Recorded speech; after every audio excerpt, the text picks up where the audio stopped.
Welcome to Connect, powered by Fulton County Department of Senior Services. I'm your host, Dr. Pamela Rochelle.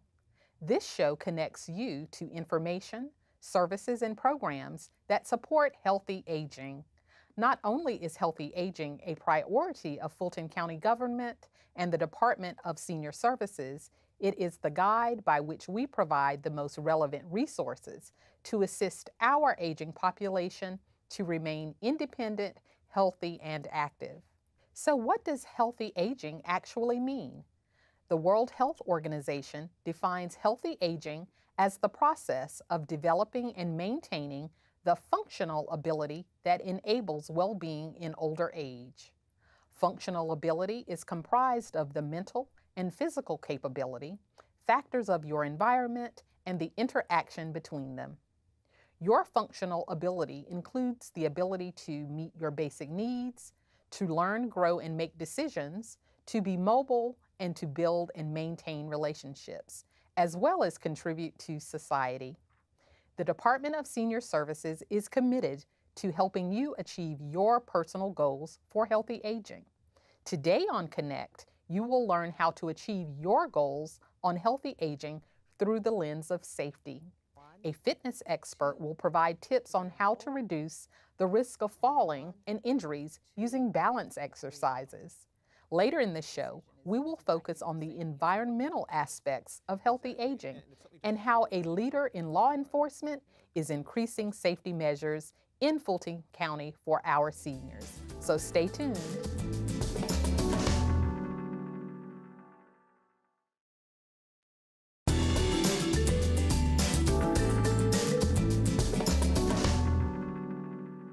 We're back, and we're glad to have you with us here on Connect.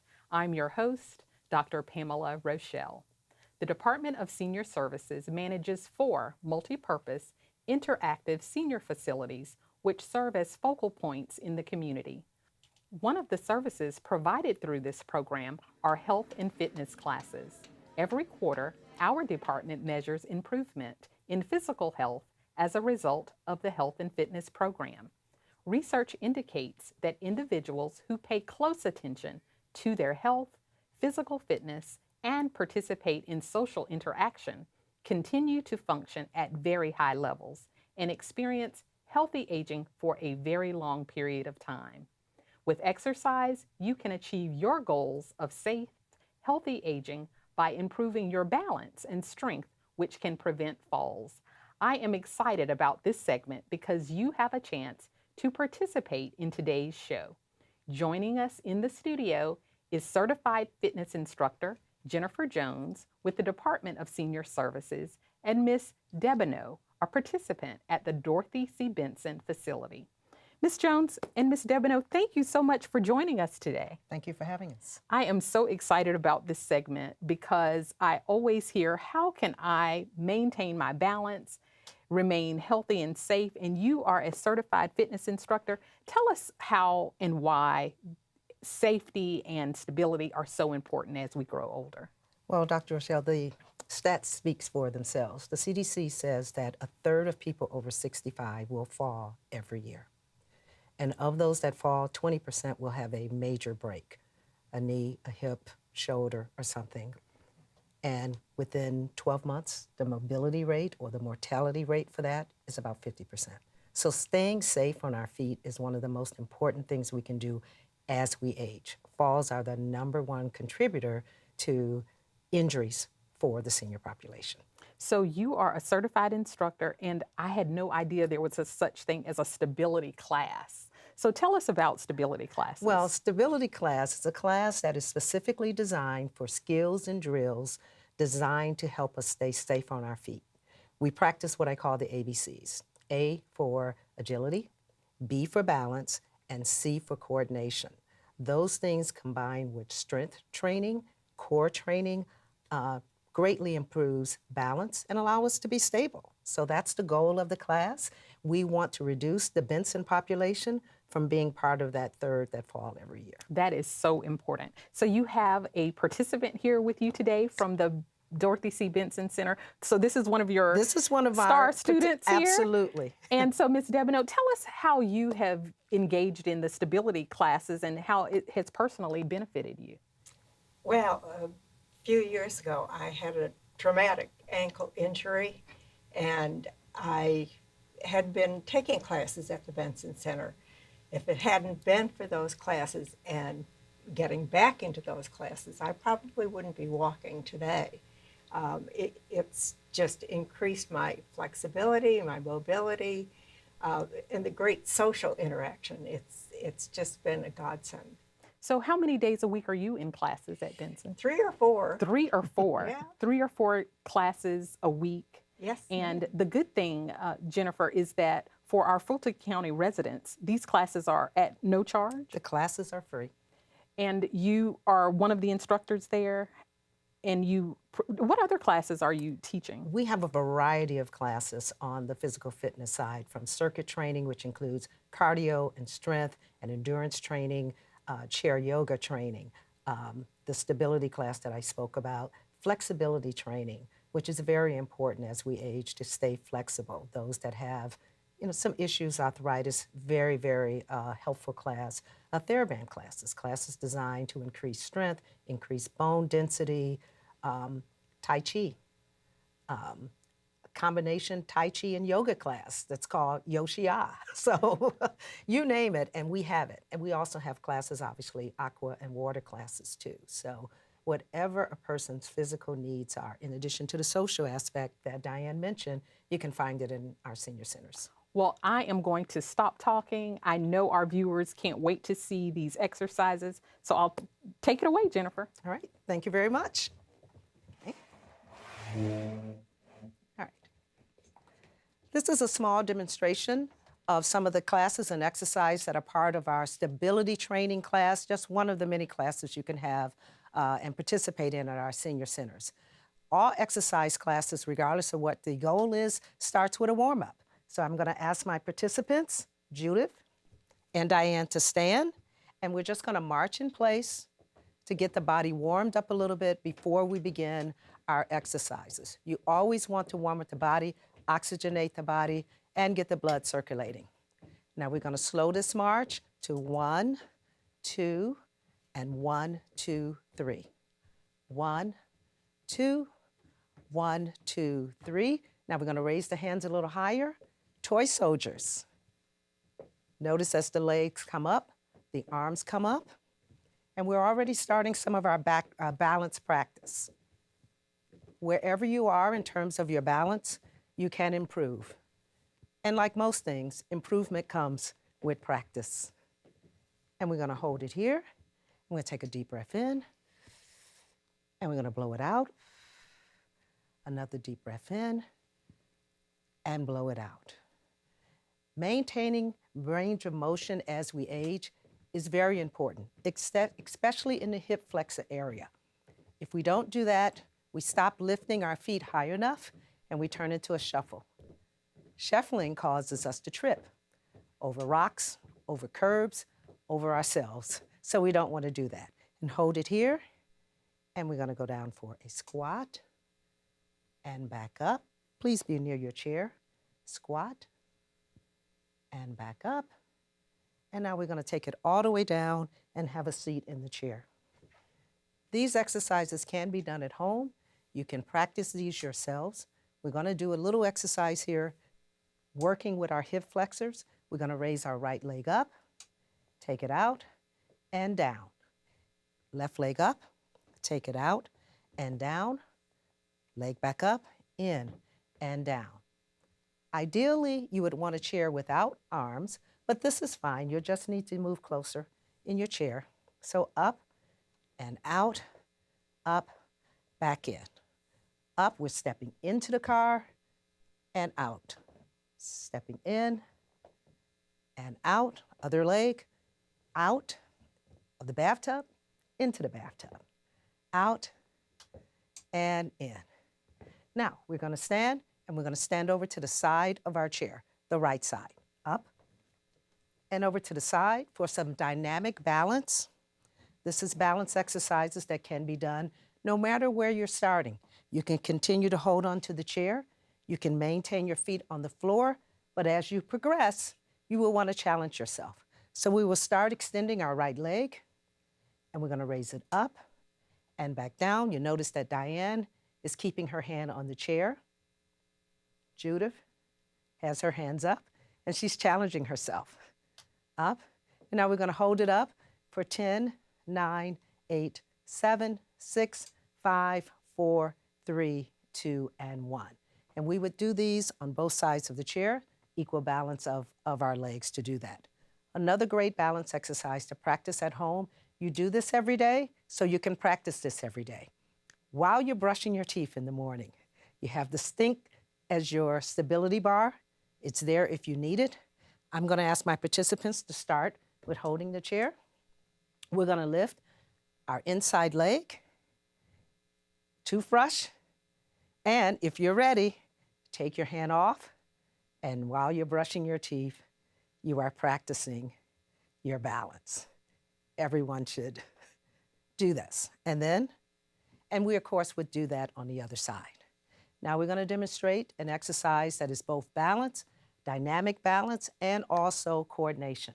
So if my participants would move up, we're just going to step from side to side, and almost a motion as if we're speed skating. From side to side, and on the count of 3, we're going to hold our balance. Hold on one side.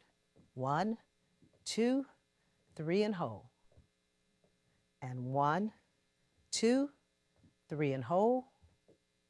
And 1, 2, 3, and hold. And the leg comes down. The other area, and the final area I'll demonstrate for you today, is sensory. Our visual senses are a good portion of our ability to be stable, along with our inner ear and vestibular system and our internal sizemore sensory. Okay. Those 3 things together work with our central nervous system to keep us stable. I want everyone up on their toes. Arms are up and back down. We're going to go up, arms overhead, in what we call a Statue of Liberty, and back down. We're going to go up this time. We're going to hold for 5 seconds, and then we're going to close our eyes while we're up. 1, 2, 3, 4, 5. Close your eyes for 1, 2, 3, 4, and 5. And back down. Taking away that visual sensor really allows your other areas to concentrate. You practice. You may walk into a dark room. You may walk into a dark theater. You want to have the confidence that you'll be able to maintain your balance. That's just a small sample of what we do in just one of our classes, stability. Look forward to seeing you at the center soon. Jennifer, thank you so much. I'm sure our guest enjoyed the demonstration. Thank you for being with us today, and thank you for joining us. Up next, a new feature on our show, Perfectly Seasoned, followed by safety tips to improve your environment. We'll be right back.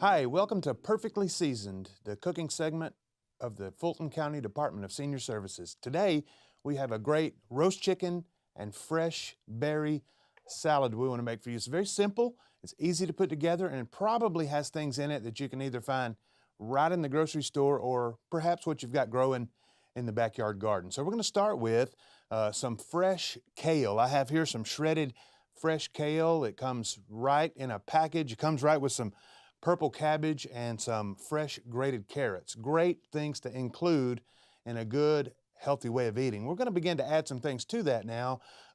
First of all, some fresh grape tomatoes. I love these. They're simple to use. You don't even have to cut them really. You can just throw them right in. That's what I like best about them. Some of the things that I think about when I think about healthy cooking and healthy eating are simplicity. Make it easy. Make it easy for you, and you'll be eating before you know it. The second thing that I like to put in mine are cucumbers, and I like my cucumbers diced up really small. I don't like to bite into a big piece of cucumber, so I'm going to just throw in a little bit of diced cucumber, I like that way because it's easier to eat. Another thing that I like to put in this salad is some kind of dried fruit, either it's dried cranberries. I happen to have here today raisins, and most people probably have some raisins right in the pantry, so I'm going to throw some of those right in. Gives it a nice little sweetness that kind of underlies the overall preparation. So going to add now some red onion. Got to have some good red onion in there. That only looks good, it tastes really good too, so a little bit of that. We're going to put in there next some, this is one of my favorite ingredients, some fresh pineapple. I just bought this right at the market, diced it up again, really small, sort of bite size, makes it easy. So it's looking like we've got a nice, fresh produce bowl right here, all the good stuff that you would want to eat on a good warm summer day. I'm going to also add to it some fresh strawberries. Now, you could put in blueberries or blackberries or raspberries, whatever berries you like. I happen to like strawberries best, so I have some of those today, so that can work. You can really put it in anything that you prefer. We're going to finish the dish with 3 great things. The first thing, it's got to have some kind of cheese, so I have some Parmesan cheese.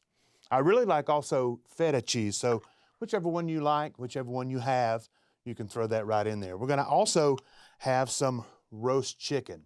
Now, you may buy this from the market already cooked. You may cook it on the backyard grill. We're going to throw that right in. It's nice and cooked, which kind of brings up a point. When you're thinking about cooking healthy, and especially during the summer, food safety becomes really one of the most important things to think about. So there are 4 things that I want you to think about when you're cooking your nice healthy summer meals like this this summer. The first one is clean. It's good to start with good clean ingredients, a clean knife, a clean cutting board, but most especially clean hands. A lot of times food safety starts with clean hands. The second thing is separate. If you've got things that are cooked, like this cooked chicken, keep it out of the way of raw chicken. Those can contaminate one another, and we don't want to do that and cause a potential foodborne illness. Then cook it to the right temperature. Anything chicken cooks to 165 degrees. If you got a food thermometer, put that right in there at the end of the cooking process. You'll be able to tell that and be able to feel good that you're eating safe, properly cooked food. The final thing is keep it cold, keep it chilled. Keep things in the refrigerator that don't need to be out on the counter.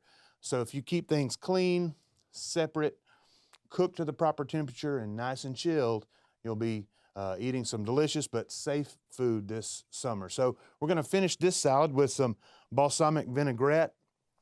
I bought this one right from the market. So good.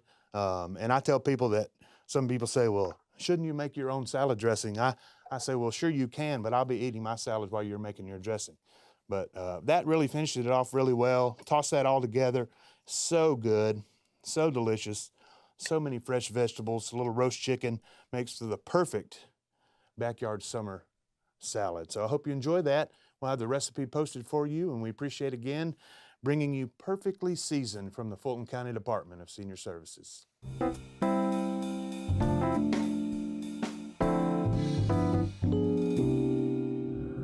Welcome back to Connect. I'm your host, Dr. Pamela Rochelle. Our topic today is safe, healthy aging. Environmental characteristics such as your home, the community, and the broader society are all factors that impact your safety. Here today to share how we all can improve the safety of our environment is Lieutenant Scott McBride of the Fulton County Police Department. Welcome to the show, Lieutenant McBride. Thank you, Dr. Rochelle. So we are all so conscious of safety, and I wanted to just talk to you today about 3 areas of safety for seniors: the home, the community, and just the outside environment. So can you share some tips with us for how seniors can really help keep their homes safe? I certainly can, Doctor. First of all, when you're at home, you need to take control of your home, and I advise seniors to do so. Lock your doors, lock your windows, turn your alarm system on. Know who's coming into your home. If you have someone coming to your house unsolicited, don't be afraid to ask for identification. Don't be afraid to make them wait outside while you call the company and check and make sure they are supposed to be there. Or even call a neighbor or call the police if they're suspicious. Don't be too polite. If someone comes to your house and you don't know who they are, you're in control. You give them the right to come in the house, or the right to leave your property. We have a lot of people going out soliciting seniors sometimes for work such as roofing, paving, that sort of thing, and it's often unsolicited. If it's unsolicited, I suggest they make a rule to never, ever give money to anyone unsolicited when they come for work until they've checked them out, Better Business Bureau, and possibly call 2 or 3 other companies to have them come out and see if the work really is necessary and get a quote from them. So I've heard many seniors say, hey, the deal was so good that day. They received the quote. It's after this storm and there was hail damage and they really want the repair done. How do you suggest they remain persistent? Well, the thing is to remember is if something seems too good to be true, it probably is. One of the sales tactics they use is that, well, I've got this right here, but it's only good for 2 days, and I need the money right now to buy the rest of the roofing, and I'll get it done for you the next week. But if I come back tomorrow, it's going to be gone. You know, it doesn't work in a used car dealership. It doesn't work in the roofing and home repair. You know, if they're going to give you the deal today, they can give you the same deal tomorrow and the same deal next week. Well, thank you for that. Just being patient and checking with all of the right bureaus and getting the information you need before you make the decision is what I hear you saying as a way to protect yourself. Exactly. And if something doesn't feel right, it probably isn't right. You know, seniors should trust their instincts, whether it's someone coming to the door, someone going to work on their car, or something they may get on the internet. You know, trust your instincts. If something doesn't feel right, go with that feeling. So phones are huge, whether it's a cell phone. Many people, especially many older adults, still also have their home phone. Can you talk a little bit about some safety tips for either your cell phone or your home phone? Of course, whether it's on the telephone or the internet, the advice is the same. If you get something unsolicited, whether it's a call telling you that you owe money, that the police are coming to lock you up, or that you've won a free prize, be very suspicious. The IRS is not going to call you first and tell you you owe money. The police department's not going to call you and tell you we're coming to lock you up for whatever reason, whether you didn't go to a jury, whether you didn't pay your taxes or some such. It's all nonsense. But the callers know that a certain percentage of people will give them money. Never give out any information about yourself over the phone, whether it's your address, your social security number, date of birth, that sort of thing. If they have legitimate business with you, they should have that information already. Whether it's supposedly your bank calling or the police calling, I don't need your social security number. I don't need your date of birth. I already have it. The bank should have the same information as well. Never give any personally identifying information out over the telephone.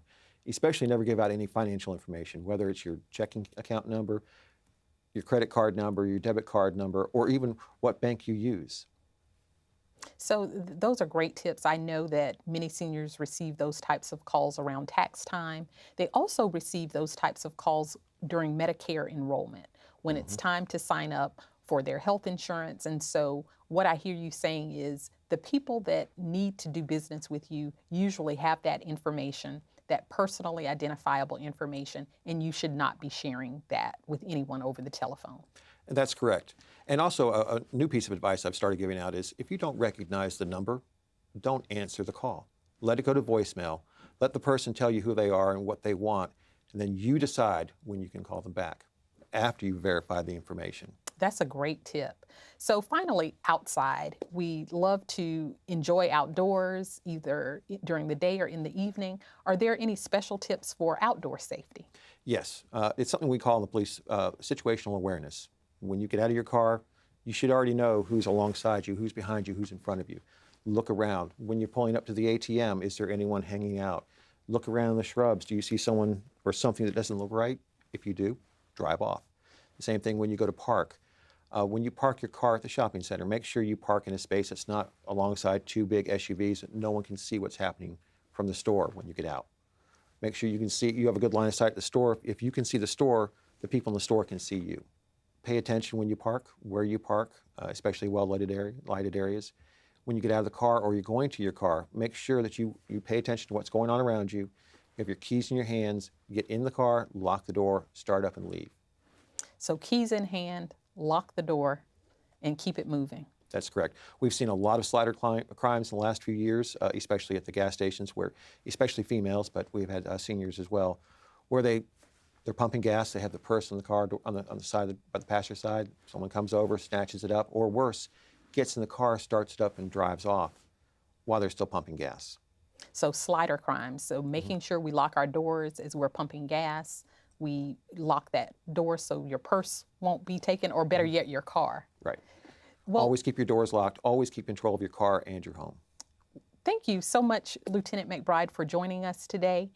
And I want to invite our guests to call us on our star line at 404-613-6000. We'll share many of your tips. We have that in writing and can share that. So thank you for being on the show today. It's always a pleasure. We'll be right back with closing thoughts.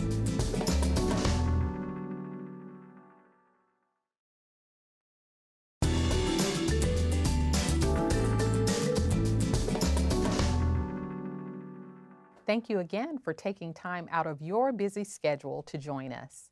It is our hope that today's show helped you better define healthy aging and how to achieve this from a safety perspective.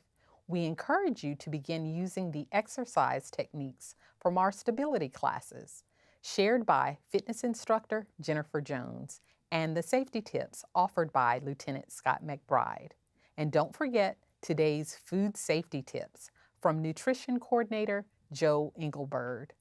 At the Fulton County Department of Senior Services, it is our mission to improve the quality of life for older adults through the development and coordination of programs and supportive services that encourage independence and enhances an overall well-being for seniors, their caregivers, and the community we serve. We welcome your feedback and the opportunity to speak with you further about these and other services. For more information, please contact us at 404-613-6000 or email us at seniorservices@fultoncountyga.gov or follow us on Twitter at FultonInfo. Thank you for watching. We'll see you next time on Connect, powered by the Department of Senior Services.